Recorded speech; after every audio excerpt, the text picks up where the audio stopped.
계속해서 돈은 풀릴 거고 이 돈이 주식과 부동산으로 흘러가겠지만 주식과 부동산을 가지고 있는 사람들은 기성세대, 젊은 세대는 그래서 더 길어진 이 사다리를 더 빨리 올라가기 위해서 새로운 그릇을 요구를 할 거고 그 그릇이 바로 지금 이제 암호화폐가 이렇게 큰 주목을 받는 이유라고 얘기를 하는 거거든요. 그래서 이게 이제 미국에서 비트코인이 앞으로도 계속해서 큰 수요를 특히 젊은 세대를 중심으로 불러일으킬 요인이고요.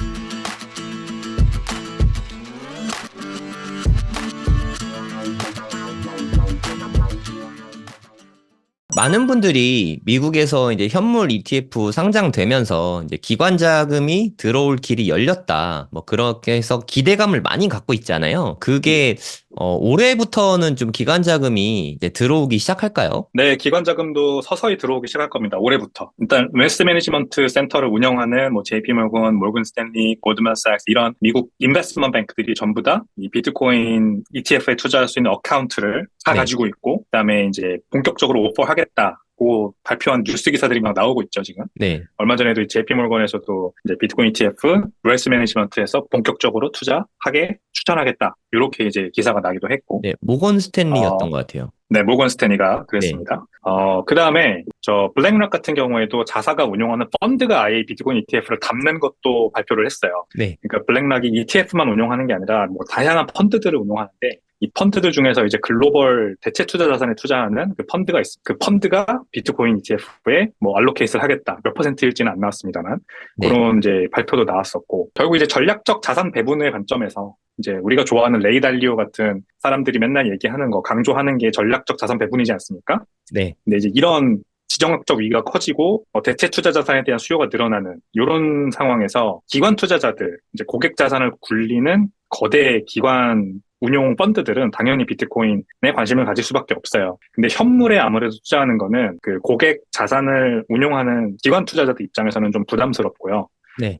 코인베이스에 뭐 예를 들어 거래소 계정 트고 거기에다 고객 자산 다 집어넣어서 투자하는 건 좀 어렵죠. 그런 거보다는 이제 ETF, 전통 자기들이 원래 상품을 투자할 수 있었던 레일인 그 ETF를 통해서 투자하게 될 가능성이 크다. 그래서 올해부터는 그런 움직임도 굉장히 늘어날 거로 보입니다. 그러면 기관 자금도 들어오고 홍콩 ETF도 나중에 혹시나 좀 본토 자금 본격적으로 들어오고 하면 비트코인에 되게 호재가 될 것 같은데 앞으로 뭐 한 1년 후, 2년 후, 3년 후 아니면 뭐 10년 후 이렇게 중장기로 비트코인의 전망을 좀 어떻게 보시는지 궁금하거든요. 질문을 해주신 게 이제 미국과 뭐 중국 이렇게 나눠서 해주셨으니까 저도 네. 답변을 좀 다채롭게 한번 드려볼게요. 아, 네, 그냥 좋습니다. 뭉뚱그려서 비트코인의 수요가 전 세계적으로 이렇게 올라간다고 하기보다는 네네. 먼저 미국을 보면요. 이제 블랙락이 3월 달에 그 레리 핑크 CEO가 투자자들에게 보낸 서한을 보면은 굉장히 음, 재밌는 내용이 많이 나오는데 네. 거기에서 이제 젊은 세대가 이제 왜 퇴직연금을 더 중요하게 생각하고 투자해야 되냐라는 내용이 굉장히 길게 나와요. 네. 근데 거기서 이제 이분의 생각을 이룰 수 있어요. 그 긴 글에서 비트코인이라는 단어 딱 한 번 나오거든요.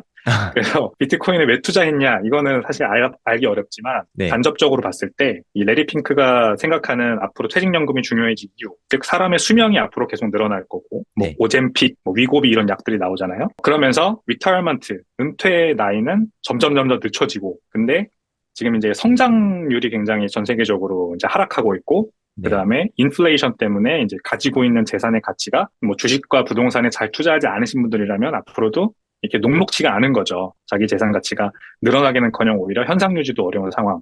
그런 상황에서 이 바이든 정부가 인프라스트럭처 빌 이런 거 해가지고 재정 투자를 굉장히 많이 하지 않습니까? 재정 정책을 통해 확장적인 통화 정책 그 아직도 쓰고 있죠. 이게 계속해서 투자가 정부 주도로 일어나다 보니까 굉장히 앞으로도 이 자산을 가지고 있는 자와 못 가지고 있는 자의 격차는 심해질 거라고 하더라고요. 그래서 미국도 마찬가지고 우리나라도 마찬가지지만 미국이 특히 그런데 대부분의 베이비부머 이상 세대들은 특히 뭐 중산층 이상의 부자들은 주식을 많이 가지고 있지 않습니까? 네. 그래서 주식을 가지고 있는 전통의 부자들은 더 부자가 될 거예요, 앞으로도. 근데 이제 그거는 이제 정부의 과감한 재정적 투자 때문에 그렇게 되는 것이고 반면에 그런 식으로 돈이 풀리다 보니까 계속해서 중산층 이하 서민들, 이제 예금을 주로 가지고 있는 또는 현금을 가지고 있는 이 서민들은 계속해서 구매력이 하락하는, 그래서 두 세대 간의, 두 계층 간의 웨스트 갭이 점점 벌어지는 상황이 계속해서 이제 심화될 거라는 거죠. 특히 이제 젊은 세대와 기성 세대 간의 그 웨스트 갭이 굉장히 벌어지는 게 문제이거든요. 그래서 새로운 그릇이 필요하다라고 합니다. 이제 계속해서 돈은 풀릴 거고 이 돈이 주식과 부동산으로 흘러가겠지만 주식과 부동산을 가지고 있는 사람들은 기성세대, 젊은 세대는 그래서 이 계층의 사다리를 더 길어진 이 사다리를 올라가기 위해서, 더 빨리 올라가기 위해서 새로운 그릇을 요구를 할 거고, 그 그릇이 바로 지금 이제 암호화폐가 이렇게 큰 주목을 받는 이유라고 얘기를 하는 거거든요. 그래서 이게 이제 미국에서 비트코인이 앞으로도 계속해서 큰 수요를, 특히 젊은 세대를 중심으로 불러일으킬 요인이고요. 아시아 쪽은 이것보다 더 상황이 사실 심각합니다.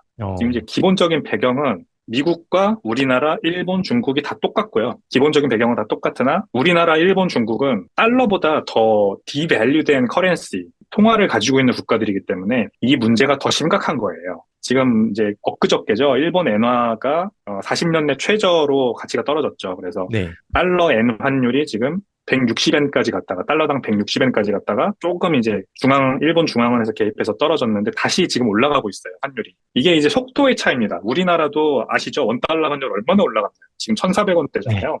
네.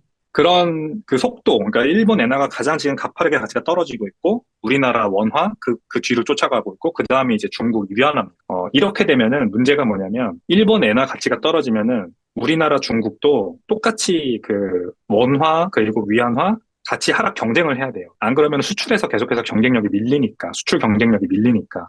이제 수출로 벌어먹고 사는 아시아, 동아시아 선진국들은요, 달러 대비해서 계속해서 가치가 앞으로도 통화 가치가 하락할 거예요. 그래서 일본이 먼저 이렇게 하고, 그 다음에 우리나라가 따라가야 되고, 그 다음에 중국이 또 따라하고, 이런 식으로 계속해서 경쟁적 통화 절하 경쟁을 펼치다 보면 결국 수출 기업들이야 높아진 환율의 수혜를 보겠죠. 하지만 일반 서민들, 우리 같은 서민들은 수입 물가가 다락같이 올라가고 가지고 있는 자산의 가치가 하락하고 구매력이 하락하면서 계속해서 웨스트 갭, 이제 아까 서두에 설명드렸던 그 세대 간의 차이, 그 다음에 자산을 가지고 있는 자와 못 가지고 있는 자의 그 차이가 점점 더 벌어질 수밖에 없는 거죠. 네. 그래서 여러 가지 이제 파생되는 얘기가 나오는 건데, 원화 표시 자산을 가지고 있으면은 그냥 앉아서 내 자산 가치가 녹아내리는 걸 경험할 수밖에 없다. 그래서 우리나라 부동산, 우리나라 주식 투자 잘하시는 분들이 한번 걱정 안 하셔도 되지만, 일반적인 사람들이라면 좀 고민해봐라. 차라리 미국 부동산, 미국 주식에 투자하는 게 낫다는 거죠. 그나마 달러 표시 자산으로. 근데 이것보다 더 좋은 방법은 결국 이런 것과 아무런 상관이 없는 비트코인, 뭐 금도 요즘 그래서 가격이 많이 올라가잖아요. 이런 비트코인 같은 전 세계적으로 통용되는 뭐 어떤 국가의 통화 정책이나 재정 정책에 의해서 이제 가치가 흔들리지 않는 그런 자산에 투자하는 게 좋다는 거죠. 그래서 비트코인의 수요는 오히려 아시아 시장에서 더 크게 일어날 거라고 저는 보는 겁니다. 어떻게 보면 일종의 환해지 느낌이 있네요. 환해지, 네, 뭐 인플레이션 해지, 네. 이렇게도 표현할 수 있을 것 같고요. 맞습니다. 네. 아주 좋습니다. 그럼 뭐 중국 쪽은 어떨까요? 중국은 문제가 또 자기들 나름대로 문제가 굉장히 심각하죠. 네. 부동산 같은 경우가 가장 심각한데, 이제 중국도 전체 인구 자산의 70%가 부동산에 묶여있는 아주 부동산에 굉장히 포커스된 그런 국가입니다. 우리나라랑 사실 비슷하죠. 근데 문제는 지금 부동산 시장이 우리나라보다 훨씬 심각한 국면으로 들어가고 있다는 거거든요. 지금 추산에 따르면은 1억 개가 넘는 가구가 빈집이라고 밝혀졌어요. 네. 그래서 이렇게 많은 빈집이 있는 상황이니까 절대 부동산 시장이 리바운드 할 수 없을 거다라는 이제 비관론이 더 퍼지고, 이게 이제 어떤 데스 스파이럴을 만들어내면서 계속해서 부동산 가격을 찍어 누르고 있는 지금 형국이거든요. 그러면은 전 인구의 70%가 묶여있는 부동산 자산이 지난 5년 동안 계속 하락해왔고 앞으로도 계속 그럴 거라는 비관론이 섞여 있으면 대체 투자 자산에 대한 수요가 높아질 수밖에 없습니다. 네. 근데 주식시장은 그러면 좋냐? 주식시장도 비리비리한 상황이죠. 뭔가 저가 매수 찬스를 보고 들어가는 기관 투자자들한테 굉장히 좋은 시장이지만, 단기 투자를 하려고 뭐 퇴직연금을 주식을 통해 운용하려고 하는 일반 사람들 입장에서 봤을 때는, 아니 알리바바 마인이 막 소리 소문 없이 사라지고, 뭐 기업 총수들이 막 소리 소문 없이 사라지고, 이런 어떤 굉장히 불투명한 시장에서 주식에 장기 투자하는 거는 좀 어려워요, 사실상. 네. 그래서 주식도 이제 젊은 세대 입장에서 봤을 땐 그렇게 좋은 그런 어떤 대체 투자 자산이 아닌 거죠. 부동산의 대체 투자 자산이 아닌 거죠. 매력적인 투자 자산이 아닌 거네요. 네, 매력적인 투자처가 없는 겁니다. 해외 직접 투자는 막혀 있잖아요. 해외 주식 못 삽니다, 중국에서는. 미국 주식 못 사고, 뭐, 한국 주식 못 삽니다. 그래서 지금 웃긴 거 얼마 전에 조선일보에 나온 기사를 봤는데, 그 중국 MZ 세대들끼리는 남자친구가 여자친구한테 뭘 요즘 많이 선물하는지 아세요? 모르겠어요. 금덩인데 콩알만하게 생긴 작은 금덩이를 이제 한 유리병에다가 넣어 파는 그런 게 있더라고요. 아, 뭐 1g 뭐 이런 식으로 파나 보네요. 네, 한 1g짜리 금덩어리 여러 개 이렇게 들어있어서 몇 그램 해가지고 15만 원, 20만 원 이렇게 조그맣게 파는 것도 있고, 뭐 수백만 어, 원짜리까지 있습니다. 병 사이즈에 따라서. 네. 그거를 이제 여자친구들이 요구한대요. 나 우리 기념일에 그거 사줘. 이렇게. 아, 야, 아주 똑똑하네요. 네, 그러니까 중국인들도 이 아무래도 투자에 관심이 원래 많고 돈에 관심이 많은 돈을 민족이잖아요. 너무 돈에. 좋아하잖아요. 돈을 너무 좋아하잖아요.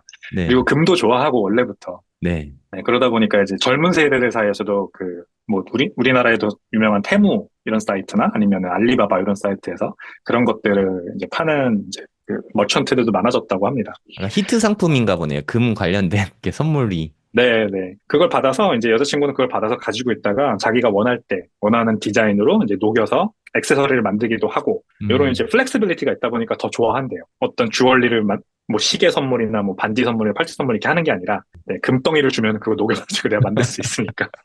네, 네, 재밌는 현상이고요.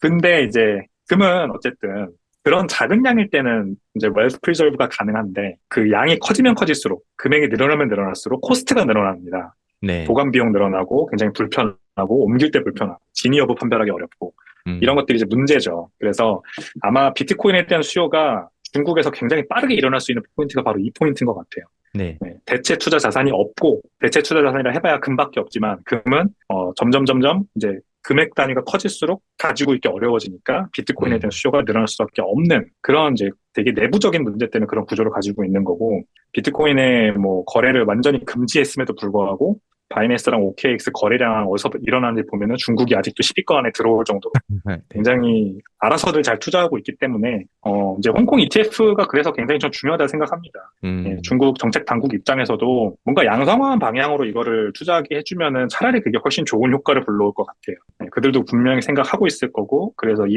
홍콩 ETF의 문을 열어줄 거라고 저는 생각을 하는 거죠. 그래서. 네. 홍콩하고 미국 외에도 지금 전 세계적으로 ETF 만드는 게 좀 유행처럼 번지고 있는 것 같거든요. 얼마 전에 보니까 뭐 호주에서도 만든다는 것 같고, 네. 이게 앞으로 우리나라에서도 뭐 나오긴 나오겠죠. 나오긴 나오겠죠. 근데 우리나라는 상당히 느릴 것 같아요. 음, 모든 것이 다 정치 논리에 함몰되어 있기 때문에, 뭐, 어느 선진국이라고 안 그렇겠냐마는, 우리나라는 이제 금융에 있어서는, 뭐, 다른 IT, 뭐, 제조 모든 분야에서 다 선진국이지만, 뭐, 문화, K컬처. 이상하게 금융에 대해서만은 굉장히 후진국적인 면모를 보여주고 있거든요. 네. 어떤 통계에 따르면 저 아프리카 에티오피아보다도 더 금융의 어떤 선진 정도는 더 미치다라고 하는 그런 통계 결과까지 봤는데 우리나라가 왜 그렇게 금융 후진국이냐. 결국 이 1997년 외환위기를 겪으면서 굉장히 이제 관 주도로 금융산업이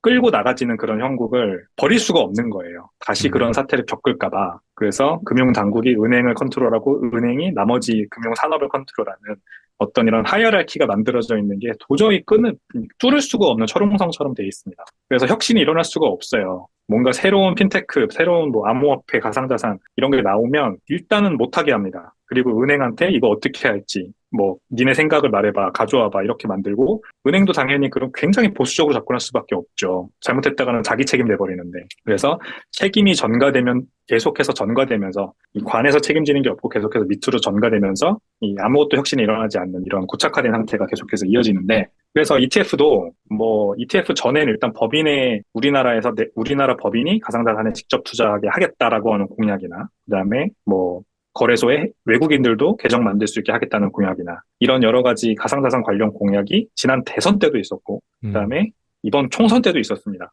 비슷한 공약들이 계속해서 나오죠. 양당이 이제 경쟁으로 공약을 남발을 하니까. 근데 이게 잘 지켜지지 않는 이유, 잘 진행되지 않는 이유는 사실상 이거를 내는 일반자들은 크게 관심이 없어요. 이거를 만들어주는 비서들이 이런 거를 이제 만드는 거죠. 이제 그 젊은 세대들이 좋아할 만한 공약으로 가상자산을 집어넣고 어떤 것들이 지금 아젠다인지는 다 그 밑에 실무진들이 비서들이 아니까 사실상 국회의원들이나 뭐 대통령은 뭐 관심이 없습니다. 이런 거에 크게. 근데 선거 끝나고 나면 그래서 이제 나몰라라 되는 거예요. 깜깜이 되는 겁니다. 어차피 다른 너무나도 많은 현안들이 있잖아요. 국회에서 처리해야 되는. 그러니까 네. 이제 가상자산 관련 공약 저거는 뭐 그냥 나중에 처리해 뒤로 밀리고 뒤로 밀리다가 음, 또 4년 지나가고 이제 이렇게 되는 거거든요. 네. 그래서 ETF 글쎄요. 이복현 금감원장이 미국 가서 SEC 가서 얘기해서 어떻게든지 이제 추진하겠다, ETF 어떻게 할지 결정하고 오겠다라고 했지만, 뭐 이복현 금감원장 혼자 결정한다고 되는 일도 아니고 이게 시간이 좀 오래 걸릴 거다 이렇게 저는 보이고요. 결국 모든 선진국들에서 ETF가 뭐 추진되거나 나오거나 뭐 이렇게 좀 크게 진행이 된 후에 우리나라에도 본격적으로 이제 논의가 진전되면서 나오지 않을까. 네, 그렇게 좀 비관적으로 좀 생각을 해봅니다, 저는. 끝으로 우리가 이제 비트코인에 대해서 뭐 사실 많이 들어봤어도 좀 들어도 어려운 게 사실이거든요. 비트코인 강의 같은 거를. 제가 들어보니까 백훈종 이사님만큼 비트코인에 대해서 깊이 있게 이해하시는 전문가가 많지 않은 것 같거든요. 백훈종 이사님의 강의가 있다고 들었는데 좀 설명해 주시면 어떨까요? 네, 이제 비트코인 왕초보 강의를 진행을 할 예정이고요. 제가 가지고 있는 몇 안 되는 그래도 잘하는 것 중에 하나가 어려운 거를 쉽게 설명한다는 겁니다. 네. 그래서 유튜브 채널 같은 데서도 저의 그런 면을 보고 좀 요즘 불러주시는 것 같다 생각을 하기 때문에 요거를 아예 그냥 좀 더 이제 강의 형식으로 제대로 뭔가 만들어가지고 이거를 비트코인에 대해서 알고 싶어하는 분들께 전달을 해드리면 도움이 많이 되지 않을까. 10분, 20분짜리 유튜브 그냥 영상만 보고 끝낼 게 아니라 네. 제 강의를 보고 제대로 비트코인을 좀 이해하셨으면 좋겠다라는 마음으로 강의를 준비를 하고 있고요. 왕초보들이 대상입니다, 말 그대로. 음, 비트코인이 뭔지 잘 모르시는데 관심은 가시고 나도 한번 해볼까 싶은데 어떻게 하는지 잘 모르겠고 네. 이런 분들에게 비트코인은 도대체 무엇인지부터 설명을 해서 뭐 여러 가지 거기서 파생되는 질문들이 있잖아요. 도대체 채굴은 뭐냐? 네. 반감기는 뭐냐? 네. 근데 비트코인 가격은 왜 이렇게 급등과 급락을 반복하냐? 음, 뭐 사토시 나카모토는 누구냐 뭐 이런 것들 네. 그런 기초적인 궁금증들에 대한 이제 대답을 시원하게 해드리는 거죠. 네. 그러면서 실제로 비트코인을 투자하고 싶을 때는 이제 어떻게 해야 되는지 음, 예를 들어 거래소는 어떻게 무엇을 사용해야 하는지 네. 우리나라에 계신 분들이라면 뭘 사용해야 하는지 해외에 계신 분들이라면 어떤 거래소 사용하는 게 좋은지 뭐 비교 분석하는 방법이랄까요? 거래소를 딱 봤을 때 어떤 거를 써야 나한테 더 맞는지 그다음에 비트코인을 거래소에서 구매했다 그러면은 그다음부터는 어떻게 보관을 해야 되는지 네. 뭐 개인 지갑이라는 게 이제 있는데 그건 어떤 게 좋은지 더 안전하게 보관하는 방법은 무엇인지 이런 것들을 다 이제 알려드리는 겁니다. 마지막으로는 네. 이제 제가 실제로 비트코인을 어떻게 투자하고 있는지 사례로 설명을 드리면서 비트코인 투자하실 때 뭐 같이 보면 좋은 그런 온체인 지표라던가 또는 다른 거시경제 지표들 같은 것들도 알려드리고요. 그다음에 이제 뭐 올해부터 내년까지 해서 이제 본격적으로 반감기가 지났기 때문에 앞으로 비트코인 시장 전망이 어떨 것 같은지 트렌드는 어떨 것 같은지 이런 것들도 설명해드리면서 투자에 실제로 나서실 수 있는 그런 어떤 이론적 배경과 실전적 그런 기술들을 다 알려드리는 그런 강의를 생각을 하고 있습니다. 네. 정말 그냥 다 들어가 있네요. 네. 초보자분들 대상으로 비트코인이 뭔지부터 시작해서 뭐 어떻게 투자해야 되는지, 언제 투자하는지, 아니면 어떻게 돈을 버는지, 어떻게 보관하는지까지 다 알려주는 그냥 뭐 풀 패키지 같은 느낌입니다. 그죠? 맞습니다. 제가 이 업계에서 2017년부터 일을 해오면서 쌓은 여러 가지 노하우 지식들을 한데 담은 그런 이제 강의 패키지라고 보시면 되겠습니다. 네. 저도 처음에 코인 뭐 배울 데가 없어서 삽질을 진짜 되게 많이 했거든요. 손해도 사실 되게 많이 봤고, 네, 처음 이제 시작하시려는 분들이 이 강의를 듣고 한번 투자를 해보시면 여러모로 도움 많이 받을 것 같아요. 제가 고정 댓글에 링크를 남겨드리도록 하겠습니다. 관심 있으신 분들은 한번 클릭해 보시고 어떤 거 배우는지 커리큘럼들 보시면 좋을 것 같습니다.